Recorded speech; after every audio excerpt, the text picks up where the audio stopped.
Bold and raw perspectives of local politics. Important information which impacts our community, nation, and world. Exposing truth, transparency, and getting to the heart of relevant issues that you just won't see in the clickbait media. And always keeping it real.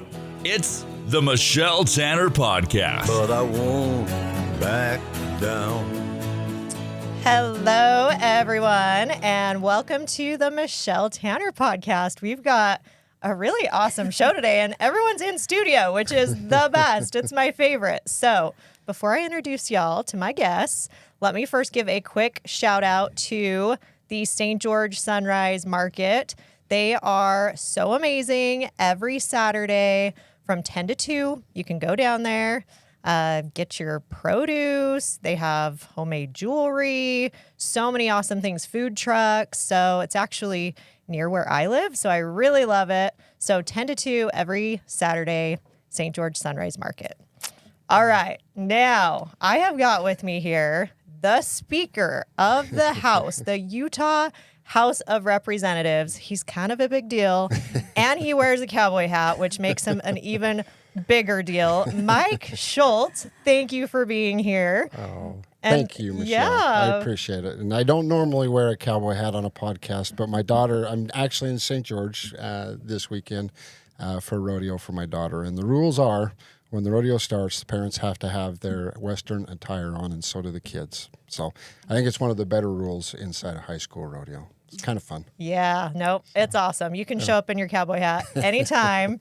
And then spur of the moment, I made the beautiful Alexis Entz come on here with me, who, by the way, just gave birth to the most beautiful baby girl. Oh, thank you. How long ago? I mean, it hasn't been that long, right? Tomorrow's 2 weeks. 2 weeks. And I mean, you can't totally see her with the camera. Like, she looks amazing. I was just telling her, I was fat for like 2 months at least after. Oh, Michelle's going to make me feel real good today. Oh, Alexis is awesome. For those of you who don't know Alexis already, she is on the State Central Committee for the Republican Party. And both of these guys actually, I feel like, are really good examples of how you can work across all spectrums of Republicans across the aisle. And I think we need a lot more of that in this country. And I actually see an amazing opportunity now with Trump being in office and this sweep we had, which... Yeah. Let's actually start there because you were at Mar-a-Lago with President Trump on Tuesday with Elon Musk, with RFK. Like, I want to hear about that. I was seeing your pictures just like drooling. This is so cool. I got to hear all about this experience. So tell us about it. I'll tell you what, it was so exciting. And for the last several weeks, my wife and I, we've really been looking forward to it. It's a pretty unique opportunity that we had to go and to participate in it. And we knew it would be exciting, right? But who knew that it was going to turn out, like you said, with President Trump winning handedly. I mean, I felt going into it that President Trump would win. I think most of us knew that it was looking pretty good. But we certainly didn't think that we would know for sure that night. We thought it might be a couple days. And we certainly didn't think that he'd win as many of the swing states as he won. We thought it would be closer. And we certainly did not think that he would win the popular vote, especially by such a wide margin on the popular vote. We felt like there was a good chance we might get the Senate, but we actually got the Senate with a little bit of room to spare. There was some talk and discussion around whether or not we were going to get the House of Representatives, and it was looking like that night. Still looks like we're still going to get the House of Representatives as well, and maybe increase the margin just a little bit there. So it was a great night for Republicans, and it was super, super exciting to be there, to be in the room, to be part of it. And can I just tell a couple stories that I thought was really interesting? So, we got we were sitting at, it was actually Don Jr.'s table. He's the one that invited us. And when I realized we got sat 2 tables away from where President Trump was going to be sitting, that was a pretty cool. And so I thought, first off, that was going to be exciting, right? So he came down about an hour after we got there. and ate dinner. And I thought, he'd just come down, sit down, eat dinner, and then go back to whatever room he was in and watch the results come in with his little, his close advisors around him, like you would just think that it would happen. But he stayed in that room in Mar-a-Lago there's probably roughly 1,000 people, give or take, all night long. And watched the results come in with the rest of the nation, and just watched on Fox News and watching the results come in. It was pretty cool to have him sitting there. And Elon Musk, same thing, sat right next to him and did the same thing most of the night. Had his kid on his shoulders as he walked in. It was a neat opportunity to see and be part of. Amazing. It was exciting. And it just shows, I'm sure now that you've been like up close and personal and know like Don Jr. personally. Yeah. Like seeing them on that personal level, they really are such good, solid people. And the way the media has painted them is just horrific. It is. They are good people. They're a good family. They care. They love this country as much as anybody does. And it shows. And their actions show it. And their words show it. I mean, it's and the sacrifices that they make to do what they do. Also show up because and we all know this, they could be doing a lot of other things and be widely more successful financially than where they're at today if they would. But they love the country to the point that they view this as the most important thing. So that's why they're engaged and that's why they're doing it. And and I'll tell you what, Don Jr., Kimberly Guilfoyle, some of the best people you'll ever meet. Good people. That's so awesome. Yeah. So I want to talk a little bit because I just think it's so cool how this man who grew up in rural Utah, right? Like grew up on a farm. Is that right? I grew up thinking Hooper was rural. I really did. And then I got out and kind of really experienced what rural Utah was like. Uh-huh. So, for the Wasatch Front, Hooper was pretty rural. Growing up, but it's still along the Wasatch Front, and I still have a love and a passion for rural Utah. I have a ranch in rural Utah. It's where I spend a lot of the time when I'm not in my home in Hooper or not in Salt Lake at the Capitol. I spend it on the ranch, and I'll tell you what, it's probably one of my favorite things about Utah is rural Utah and the great outdoors. It's what makes Utah unique, and it's what created the passion that I have for Utah. Yeah, love it. So how did you go from that, which, I mean, you're still kind of at your roots with living on the ranch, but how do you go from that to the Speaker of the House of Representatives in the state of Utah? Like, for maybe those who don't know you, I feel like a lot of Utahns know you, but maybe for those who don't, what was your life like in getting you to this point? Yeah. So I mostly was in residential home building for several years. And then 2008 financial crisis happened, and it was really hard and to make it through it. We ended up making it through it, actually came through it really well. But I learned that I needed to diversify financially, and so I spent the next few years diversifying into other business adventures and different things, and those became very successful as well. And I just thought, you know what, I need to change and do something different, and I really wanted to try and find an opportunity to give back to a state that I felt had given me so much. And I didn't know what it was, and I thought, you know what, I'm going to throw my hat in the ring and run for the House of Representatives. I really didn't think I'd win, and that was in 2014. And I threw my hat in, and I ended up winning and started service in 2015. And just through a little bit of luck, I think, and hard work, was chosen to be Speaker of the House about a year ago. And then leadership elections were again last night for the next 2 years. And so...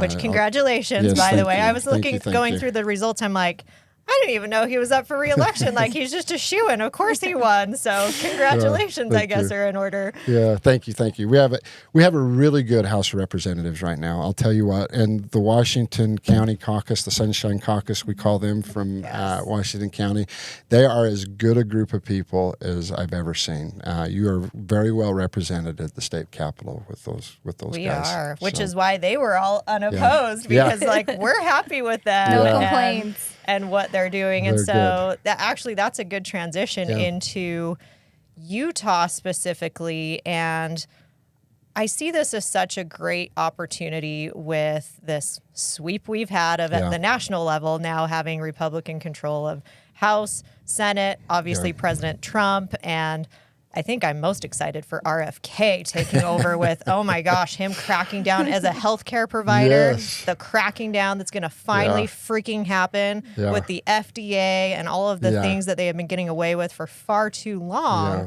But here at Utah, in fact, we were just talking a little bit earlier how a lot of people have been sending me today that 49 states voted more Republican, Yeah. but not Utah. Now, Yeah. you are saying that that's not necessarily true. Yeah, Is that right? So I saw that as well, and I'm like, hold on a minute, because those are election night results. And so what was released on election night was all the mail-in ballots that they had received up to that point in time.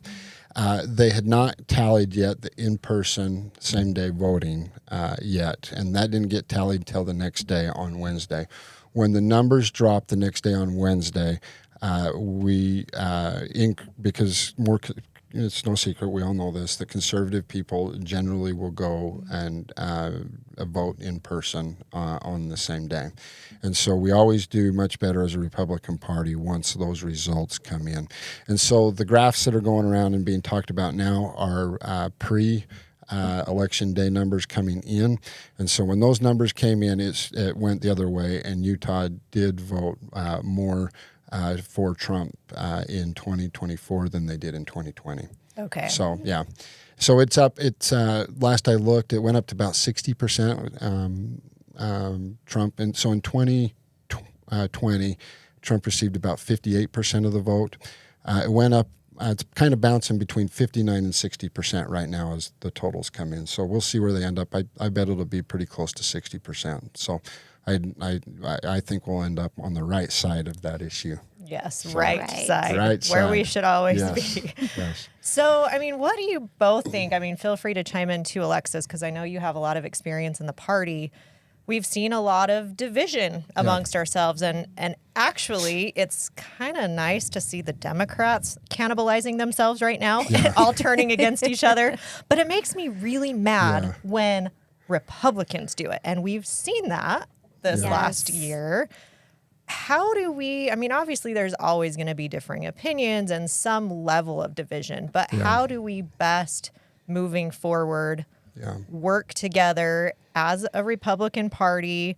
Obviously, we have to unite, or not totally unite, but we have to work together with all Utahns, regardless of party. But how do we do that? Yeah. Do you want me to start, Alexis, Go or do you want ahead.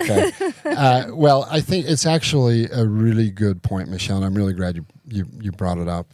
As I spoke to our caucus last night, I had the opportunity to speak to them for a few minutes before I was elected speaker again. It's the one thing that I brought up. And I brought it up because if we stay factioned like we are, we will start to lose the Republican stronghold that we have in the state of Utah. And the Democrats in the state of Utah are still very well organized. In fact, I've never seen them as organized as they have been this year. They were better funded this year than I've ever seen them. They were more strategic in the fact that they walked away from the Democrat name, weird, and they started filing it as independents because they felt like that might give them a better chance. And they worked harder. They picked better candidates to run against our Republicans, and they were better funded. And so we had our work cut out for us this year, and it was hard because through that process we had conservative Republicans actually endorsing the Democrat opponents because they weren't happy with the primary outcomes. And when we go down that road, I get it. I get the frustration that when your candidate loses, you may not agree with the person that won, and it's frustrating sometimes. I'm not saying that it's not, because it is, and I've been in those shoes before, and I understand it's frustrating, but we got to pick the lesser of two evils, right? It's the same frustration I feel when Republicans say, "Well, I'm not voting for Trump." Like, hey, you're going to go vote for Harris? Like that? You think that's a good choice? Yeah. Like when Jeff Flake came out and said, "I'm endorsing Kamala Harris and Liz Cheney, and luckily Romney stayed out of it this go around, which was smart on his behalf. Probably the smartest thing he's done in several years. But we all know his thoughts and feelings. But it doesn't sit well, and because we want to win, and I'll take 75% of what I want over nothing. And that's the focus where we need to get back to. And, there's always been this little bit of divide, and we've somehow, we've worked through it between the more moderate members of the Republican Party and the more conservative members of the Republican Party. But today there's three factions inside the Republican Party. You have the conservatives split, and then you have the moderates. So it's no longer the conservatives and the moderate faction. You have the conservative, it's split into three factions. And if that's the case, conservatives are going to lose even more on that part. And that's what scares me the most, because I view myself as a very conservative Republican. And to have us fractured it's a losing recipe, and we will lose seats in the House, and the Democrats will start to win. And so it's so important that we look together and we look to our party platform. And if these are the things we can agree on, and we all know that we all interpret the party platform a little bit differently, which is fine, but just because someone's a more moderate person than maybe some of the conservatives, or maybe somebody's more conservative than what you feel comfortable with, we got to find ways to come together and focus on the areas where we agree, and debate the policy heavily. And try to work through the issues where we disagree and find some common ground and find a pathway forward. And there has to be some give and take on both sides. On the moderate side, there has to be some gives and takes, and on the conservative side, there has to be some give and takes. And if we do that, we will succeed. And it's so important right now. We have a moment in time. We have a moment in time where we have the presidency and we have a president that is willing to stand up and push for states' rights. We have leadership inside the state of Utah that has made it a priority to gain as much states' rights as possible. We're going to have the Senate, and we're going to have control of the House. We've got to find a way to come together, get most of what we want, and focus on the big things. If we don't, we're going to squander a moment in time, and it will devastate Utah going forward. But if we work together, set some differences aside, focus on the most important stuff, I truly believe we'll have a good outcome. Yeah, I totally agree with that. And I think the more one-on-one conversations, like face-to-face phone calls, conversations we can have with some of these people who we may not think that we agree with all the time. But like you're saying, having those policy discussions versus just jumping to social media and attacking people and, all of a sudden this person's a rhino because they said one thing that I disagree with. And so now we're just going to full on attack mode. It's like, when does that ever get us anywhere? Yeah. No, I agree. What are your thoughts, Alexis? I know you got thoughts on this issue. A few, maybe a few.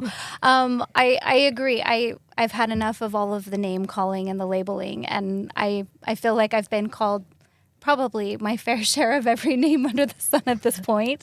But you too? Man, we got that in common. Yeah, a few names in there, especially rhinos. I remember the first time that somebody said, "Oh, so and so called you a rhino in this group," and I was like really hurt by it the first time, and then I got over it, and I was like, "Okay, this is just where we're going." And then I knew when someone called me a rhino, I'm like, "Okay, they have really gone off. Some people have really gone off the rails. If like I'm now a rhino, if that's what happens, right?" But I think one thing that is crucial here is to be looking to leadership. And one thing that I really love that Trump has been doing was calling in RFK, calling in Tulsi Gabbard, calling in Elon Musk, these people who used to identify as Democrats, right? And saying, hey, no, like we have a place for you here, because Democrats have really pushed people out by saying you either adopt this progressive agenda or you're out, right? Yeah. And so, then these people need a home, and they found a place in the Republican Party. And I do think that was part of the reason that there were a lot of people who maybe wouldn't have voted for the Republican ticket. But once we got RFK on board, right, once they started seeing, hey, the Republican Party actually is the party of inclusion. And how do we replicate that then here in the state of Utah? Because, I mean, politics, I will say, I mean, and maybe it's because I'm from Texas, but I'm like, wow, they get really dirty here in Utah. They're a little bit nasty sometimes. And so how do we replicate what's happening, that leadership that we're seeing at the national level of bringing people into the party and saying, no, there's room for you. Let's take a look at what's conservative about your message and let's bring you in. And I would love to see that happen because we want to keep winning elections. We don't want just this 4 years. We want to keep this going so that, you know, hopefully we can prevent Democrats from ever getting back in, right? So that actually brings me to 2 points. And I agree totally with what you said. So we've talked prior on the podcast a lot about SB54, and most people who are listening to this probably understand what that means, but essentially it gives an avenue for candidates to get onto the ballot, essentially paying for signatures and getting onto the ballot that way and bypassing our caucus convention system. And that's obviously been a spot of division and a sore spot for a lot of Utahns because we feel like oftentimes it's not our candidate who gets elected that they're able to, quote, pay their way onto the ballot. And so how do we, again, this is another area where it's like there's differing perspectives. It's not like one is totally right and one is totally wrong. Is there truly a solution that is viable to help unite us as Republicans on this issue? Yeah, that's a really good question. I'm going to push pause on that for just a minute. We're going to come back to SB 54 and elections here in just a sec. But Alexis brought up something that I really wanted to talk about for just a half second, if that's okay. Totally. And she brought up how Trump widened the tent. You look at Elon Musk. Elon Musk is very conservative on a handful of things, but he also doesn't lean conservative on a lot of things, okay? And you look at RFK, right? Very conservative on health care issues and on freedom of choice for your health benefits and whatever else. And but you know, he leans left on a lot of issues too. Okay. Oil. And then you look. I'm gonna throw another one in. Joe Rogan, right? Yep. And those three are we look at. I truly believe President Trump wouldn't have won the election without those three. I agree. And Joe Rogan, just a few years ago, he probably leaned left. Okay, now he's come a little more conservative, and today, but he's still not.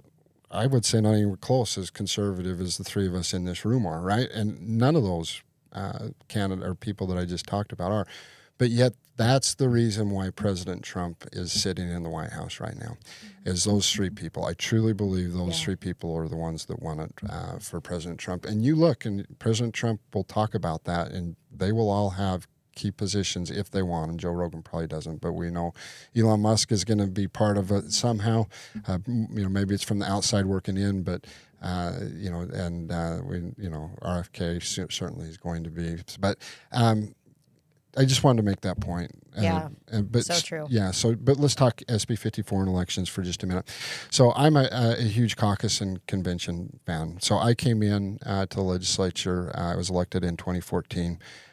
It was the year the legislature passed the SB 54. So I came in under the old system, the caucus convention system, and it's actually, and I didn't serve in the legislature during the SB 54. It's part of the reason why I won was because there were so many people upset with the representative that I replaced that he had supported the SB 54. And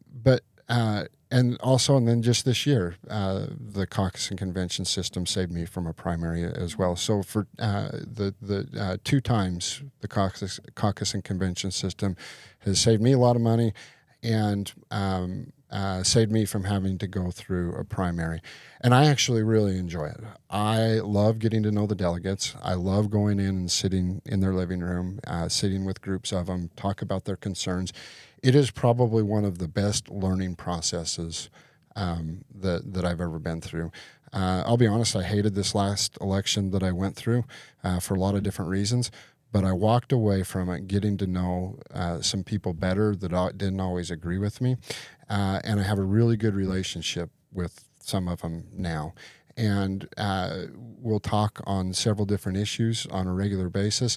And we may not agree on everything, but we agree on probably, I'm going to say 90% of the issues. And but I bring a different perspective by having went through that process and having the process where I've had the opportunity to sit down and talk with the delegates. I voted I think 4 or 5 times now to replace over the years not replace, repeal. But repeal. Thank you, Alexis. The English professor will tell you. Repeal SB 54. I don't know what will happen going forward. If SB 54 does get repealed, Count My Vote said that they're going to come out and run a ballot initiative that does away with the caucus and convention system completely.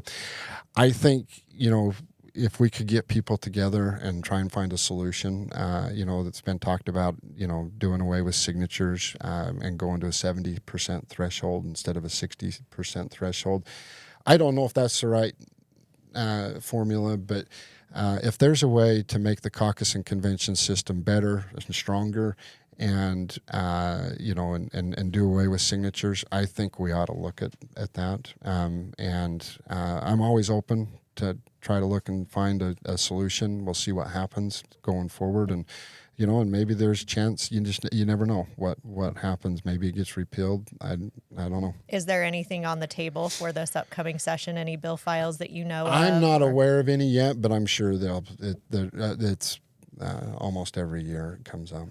Yeah. So, yeah. And then along those same lines, election integrity. Yeah. There's been a lot of concern of Deidre being over, the election process, not just Deidre, but the LG's office.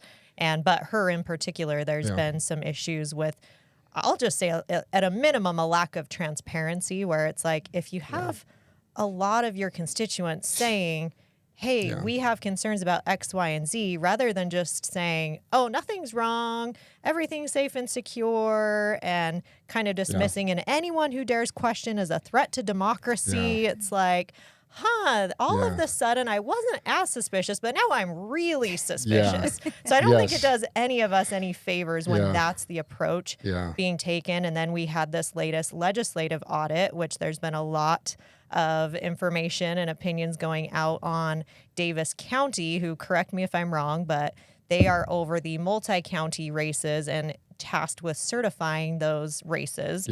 And the legislator did an audit showing that there was a probability that Governor Cox did not receive enough signatures to be on the ballot. So address that, because I know there's a lot of concern that we have an illegitimate governor now, possibly. Yeah.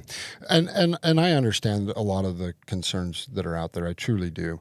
I think, let me start with probably the first part of that question in regards to should the elections office be under the lieutenant governor's office.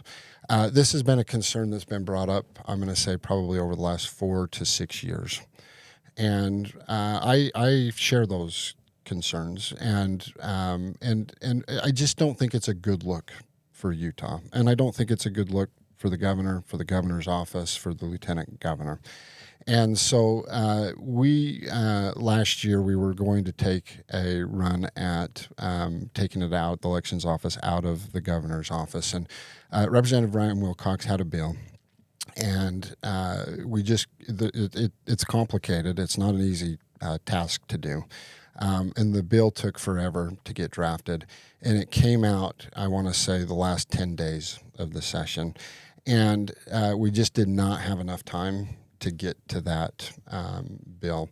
And so I spoke with Governor Cox about it, and he said that he would be open this next year and trying to work together to find a solution on that. So we'll see how that goes. It will be a priority for the House. We're going to look hard at I don't know if the Secretary of State's the right model. I don't know. Ryan Wilcox's bill currently has a commission that's put in place. So instead of one set of eyes on it, you have 5 or 7 different sets of eyes. They're appointed positions, and then they would hire a director of elections. And then you wouldn't have anybody over their own elections. So the concern with the Secretary of State is, if we're taking it out of the Lieutenant Governor's office because you don't want somebody over their own elections, well, the same concern would follow to a Secretary of State position as well.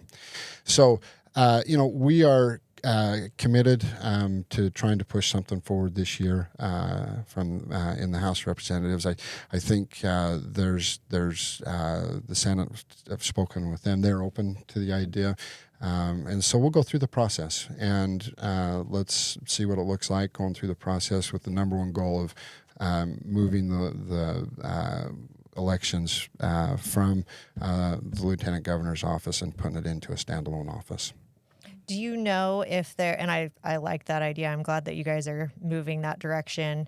Do you know if anything's being done further as far as Davis County and the concerns? I know it was only 1,000 ballots that were actually audited, or signatures that were actually audited, but I mean, obviously that's a flag of, okay, maybe we need to make some changes, but is anything done to address those inconsistencies? And I understand, too, from the public's perspective on the concerns around the transparency issue. And when there's not the transparency, everybody gets questionable, right? I get questionable, okay? There's been times that, we've had the auditors go look into certain things, and there's been times when we found stuff that looked a little iffy, okay? But then there's also been a lot of times when we've had the auditors go look at them and say, no, everything's good. And so we shouldn't be afraid of transparency. We shouldn't be. I think it's a good thing. Sunlight is the best disinfectant, right? And so we're going to work hard this year, I think, as a legislature to address the transparency issues on several fronts, not just the signatures, certainly the signatures, but on several different fronts surrounding the elections. I think that's a good thing, and allow the public to have better insight into what's happening. And I think when you do that, it builds trust, and that's my goal. I want to build trust back with the public. Look, we have amazing county clerks all across the state who really are the ones that run our elections. They're the ones that run the elections. And for the most part, they do a pretty good job. There's some that don't, okay? There's some that don't. And, it's not perfect. But overall, we have a pretty good system here in the state of Utah. It needs more transparency put on it so that people can see it and so that they can have confidence in their election system. Because I do have confidence overall at the end of the day in our system, and I want people to have that same confidence.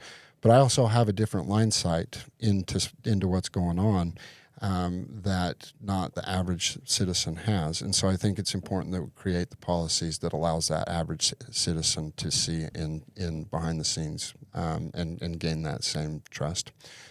So you brought up the audit. That's a way. So that was a bill that I passed, I want to say 2 or 3 years ago, where we audit every election cycle. When the controversy came up around the signatures, it was actually Governor Cox that sent a letter to the legislature. Governor Cox,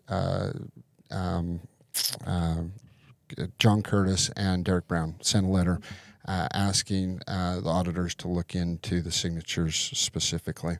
And so it went through our budget committee, which I chair, and President Adams chairs, not the budget committee, the audit committee. President Adams and myself chair that committee, and we asked the auditors to go look at that at the request of those 3 candidates, the signatures. And it did come back after reviewing the 1,000 signatures. It came back. If you statistically looked at this, carried the math across the same, all 28,000 signatures, he would have been 80 signatures short of getting all of the signatures.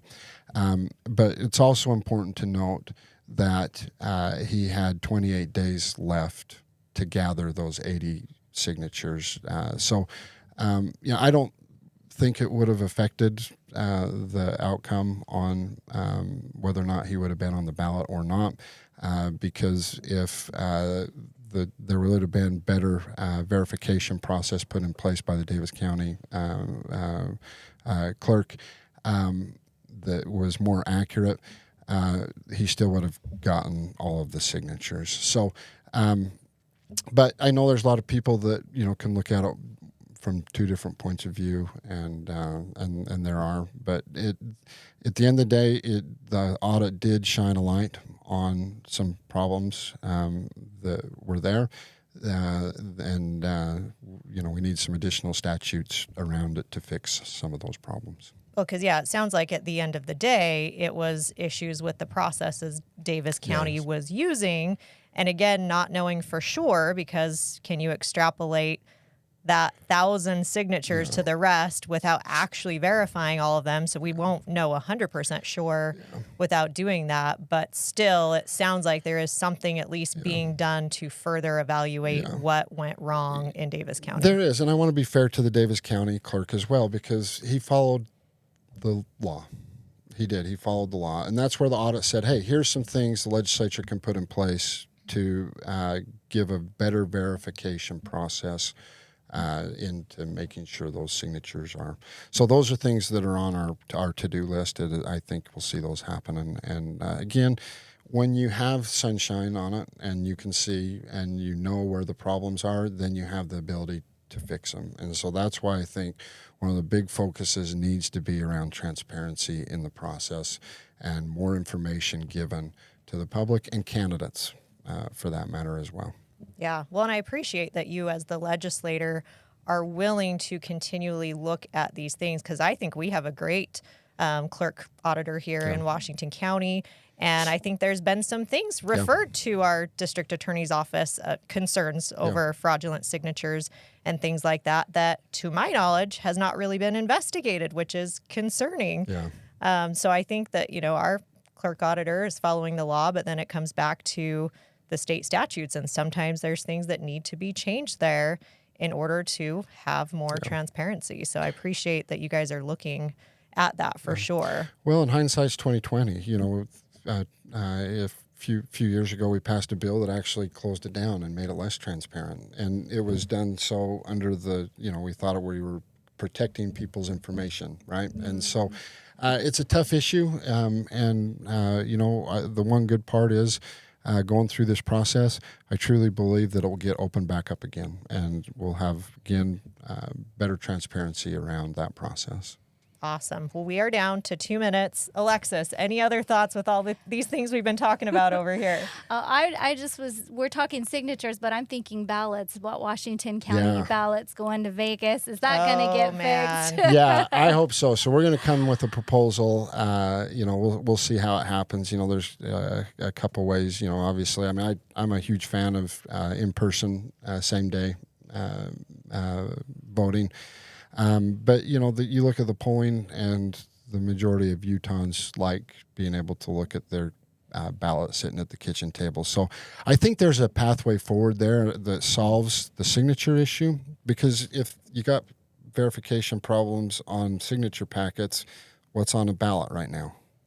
A signature. Mm-hmm. You likely have some problems on the ballots as well. And so, look, we can do better. I think we're going to work together. We've got a couple options moving forward. I think one of those options will be,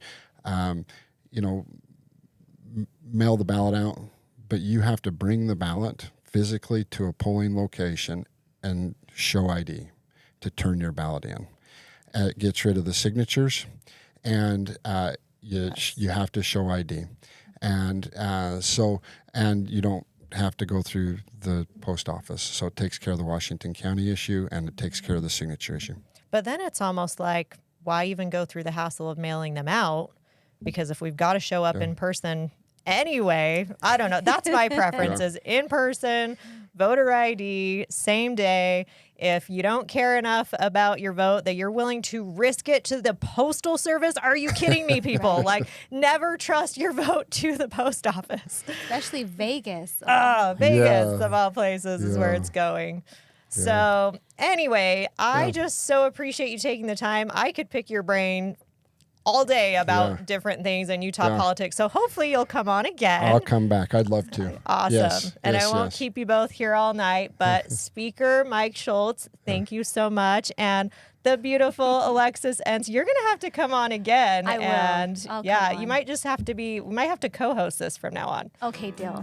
Next time, bring your baby. Bring your new baby. Bring your yes. baby. Yes. Okay, thanks y'all. See you next time.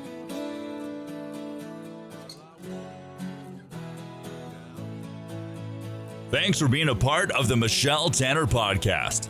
Please like, follow, subscribe, and share. And always remember to keep exposing truth. But I won't back down. No, I won't back down. This has been a production from a podcast studio.